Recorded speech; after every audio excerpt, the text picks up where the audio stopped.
விஜய் வந்து முதல்வர் ஆவாரா ஆட்சி அமைப்பாராங்கிறது வந்து கன்ஃபார்மாக சொல்ல முடியாது. ஆனால் விஜய் வந்து கணிசமான ஒரு இடத்த பிடிப்பார். கண்டிப்பாக வந்து இளைஞர்களோட ஓட்டு அதிகமாக இருக்குது. அவரோட கொள்கைகளும் சிந்தனையும் அவரோட செயல்பாடும் அடுத்த கட்டத்துக்கு என்னங்கிறது வந்து மக்களுக்கு விளக்க வேணும். இப்போ இருக்கிற கட்சிகள் எல்லாமே பார்த்தா ஊழல் கட்சிகளாக இருக்குது. எல்லாமே கொள்ளையடித்து சேர்க்குறாங்களே தவிர மக்களோட வரிப்பணங்களை கொள்ளையடித்து அந்த பணத்தில் வந்து மக்களுக்கே வந்து 5 ஆண்டுகளுக்கு ஒரு முறை வந்து பணத்தை கொடுத்து ஓட்டை வாங்கிட்டு 5 வருஷம் வந்து விலைக்கு வாங்கிடுறாங்க. விலைக்கு வாங்கி மொத்தமாக சுரண்டிகிட்டு இருக்காங்க. அப்போது இதுக்கு ஒரு மாற்று அரசியல் வேணும்னா விஜய் போல ஆட்கள் வரணும். அப்போ தான் இவங்களும் கொஞ்சம் ஒழுக்கமாகவும் சீராகவும் இருப்பாங்கன்னு நினைக்கிறேன். வந்தோடனே ஜெயிக்கிறத விட இப்போ இருக்கிற கட்சிகளுக்கு கண்டிப்பாக டஃப் கொடுக்கணும். இதில் ஊழல் இல்லாத ஒரு கட்சி கூட இப்போ இல்லை. எல்லாம் ஊழல் பிரச்சனையாக இருக்காங்க. இவங்க எல்லாமே வந்து மக்களை ஏமாற்றிட்டு இருக்கிற ஒரு மிகப்பெரிய இதாக இருக்குது. ஒன்று ஜாதிய பேஸில் போகிறாங்க, இல்லைனா மத அடிப்படையில் போகிறாங்க. திராவிட கட்சிகள் ஜாதியங்களை ஒழிக்க வேணும்னு சொல்லி ஜாதியத்தை தூக்கி பிடிச்சி கொண்டு தான் வாழ்ந்துட்டு இருக்காங்க. இதை ஒழித்து முற்றிலும் மக்களுக்கு ஒரு முழுமையான ஆட்சி கொடுக்கணுன்னா உண்மையாகவும் ஒழுக்கமாகவும் மக்களை நேசிக்கிற ஒரு தலைவன் வேணும். அந்த மக்களை நேசிக்கிற தலைவனாக விஜய் வருவாரான்னு எதிர்பார்க்குறோம். வந்தால் நல்லா இருக்கும். இந்த இதில் முதல்வர் ஆகலைனாலும் அடுத்த டைம் அவருக்கு கண்டிப்பாக வாய்ப்பு உண்டு. எப்பவுமே எங்களோட இது ஆதரவு உண்டு. வாய்ப்பு இல்லை. அவர் இப்போ திடீர்னு வந்துட்டு முதலமைச்சர் ஆவார்னா முதல்ல சாதாரணமாக ஒரு போஸ்டிங்கில் வரட்டும். முதல்ல ஒரு ஊர் உள்ள தலைவராக ஆகட்டும். அவர் முதல்ல படிப்படியாக வரட்டும். எடுத்தோடனே முதலமைச்சர் ஆகணும்னா கஷ்டம்தான். அப்படி இப்போ வந்து இப்போ பார்த்தீங்கன்னா அங்கங்கே பிரச்சாரத்துக்கு போகிறாருன்னா அங்கே அது கூட்டத்தை பார்த்தாலே தெரியுதா, ஒரு கட்டுப்பாடுன்னு ஒன்று இருக்கணுமா இருக்கக்கூடாதா, அதெல்லாம் தாண்டி அவர் போகிறாங்க. இதெல்லாம் கண்டிக்கிற தண்டமாக தானே இருக்கு. நான் காலேஜ் படிக்கிறேன். ஒரு பர்சன்ட் கூட எனக்கு வாய்ப்பு இல்லை. அடுத்தபடி திரும்பவும் 2026 தளபதி ஸ்டாலின் தான் வருவார். விஜய் ஆட்சி அமைக்கிறது அடுத்த விஷயம்.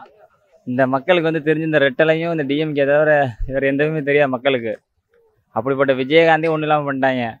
அது மாதிரி டிடிவி தினகரன் இந்த எடப்பாடி எல்லாம் வந்து எல்லாம் ஒற்றுமையாக இருந்தால் தான் டிவிக்கே வந்து ஒன்று 2 அனுசரித்து போட்டு தான் கட்சியில் வந்து வழிபடுத்த முடியும்.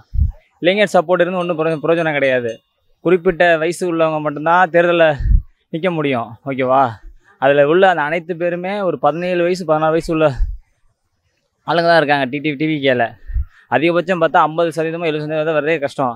இப்போ வந்து நீங்கள் சொல்கிற மாதிரி டிவிக்கே வரணும்னு நினச்சோம்னா அரசியலுக்கு வர்றது பெரிய விஷயம். வந்து ஜான் பவான் பெரிய ஜான் பவான் இருக்காங்க. அந்த ஜான் பவானா நீங்கள் கடந்தெல்லாம் அவ்வளோ சீக்கிரம் வரவே முடியாது. அதை மாதிரி மக்கள் புரிஞ்சுக்கணும். ஆகுனா டிவிகேங்கிறது எல்லாமே சொல்லிக்கலாம். 2 ஜான் பவான் இருக்கும்போதே கேப்டனையே சரித்தவங்க இந்த தமிழ்நாட்டு மக்கள். காசு கொடுத்தா இன்றைக்கி நைட்டு வந்து ஒரு வாரம் கஷ்டப்படுவோம் எலெக்ஷனுக்கு. அன்றைக்கி நைட்டு கொடுக்குற அந்த 200 500ங்கிறதா பெரிய விஷயமா இருக்கும். டிவிக்கு உழைக்கிறது டிவிக்கு வந்து வெறித்தனமாக இருக்காங்க. மக்களுக்கு வந்து நல்ல விஷயம். நமக்கு நம்பிக்கை இருக்குது, மக்கள் நம்பிக்கை கிடையாதுல்ல. ஓகே, என்ன சொல்கிறீங்க? 2026 வந்து டிவிக்கே வரணும்னா அனைத்து கட்சிகளையும் டிஎம்கே அவர் எதிர்த்து பேசுகிறாரு, சந்தோஷம். அந்த டிஎம்கே சரிக்கணும்னா அதில் கூட்டணி என்ன அமைச்சாதான் ஜெயிக்க முடியுமோ அதே கூட்டணி அமைக்கணும். தனிச்சு செயல்பட்டால் வாய்ப்புகள் கம்மி.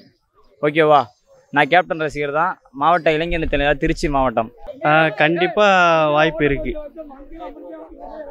2027 ஒரு மாற்றம் வரும். கண்டிப்பாக அவர் வரத்துக்கு வாய்ப்பு இருக்குது. கண்டிப்பாக விஜய் சார். அதாவது எத்தனை வருஷம் தான் இவங்களுக்கும் அவங்களுக்குன்னு இது பண்ணிகிட்டே இருக்காங்க. ஒரு புது மாற்றம் வரட்டுமே. இளைஞர்கள்லாம் வந்து இப்போல்லாம் விஜய் சாருக்கு தான் சப்போர்ட்டாக இருக்காங்க. அதனால் கண்டிப்பாக விஜய் வரதுக்கு வாய்ப்பு இருக்குது. பண்ணுவார். ஏன்னா யங்ஸ்டர் எல்லாம் அவங்களாம் இருக்கிறாங்க, படித்த பசங்களாம் இப்போது இருக்கிறாங்க. அதனால் மெச்சூரிட்டி இருக்குது. கண்டிப்பாக அது பண்ணுவாங்க. அதாவது இப்போ தான் வளர்ந்து வராரு. இனிமேல்ட்டு தான் அவர் போய் மக்களை போய் பார்க்க முடியும். உடனே எடுத்தோடனே பார்க்க முடியாதுல்ல. பார்த்தினாருன்னா கண்டிப்பாக நல்ல முடிவு வரும் அப்படின்னு சொல்ல முடியாதுல்ல.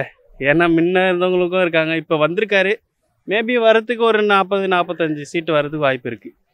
ஏன்னா ஓட்டு பிரியும், இவங்கனால ஓட்டு பிரியும். விஜய்க்கு வாய்ப்பு இருக்குது. தனிச்சு நின்னாருன்னா பண்ணலாம். இப்போ இருக்க ஆளுங்கட்சி வந்து எப்படின்னு தெரியலை. எதிர்கட்சியும் சரியில்லை, தலைமை சரியில்லை. இப்போ இவரை நம்பி தான் வருது.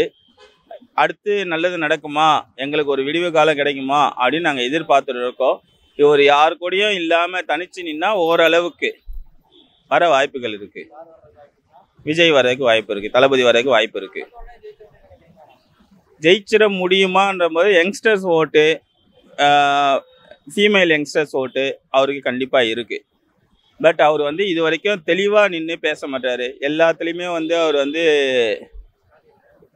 கரெக்டான ஒரு முடிவு இன்னும் வரலை. அவர் இன்னும் வந்து மக்களை நேரடியாக சந்திக்கலை. இன்னும் பிரச்சாரம் அந்த மாதிரி எதுவும் வரலை. மீட்டிங்குன்றாங்க. ஆனால் மீட்டிங்கில் அவர் வந்து கரெக்டாக பண்ணார்னா வரதுக்கு நிறையா வாய்ப்பு இருக்குது. யங்ஸ்டர்ஸ் ஓட்டு கண்டிப்பாக அவருக்கு இருக்குது.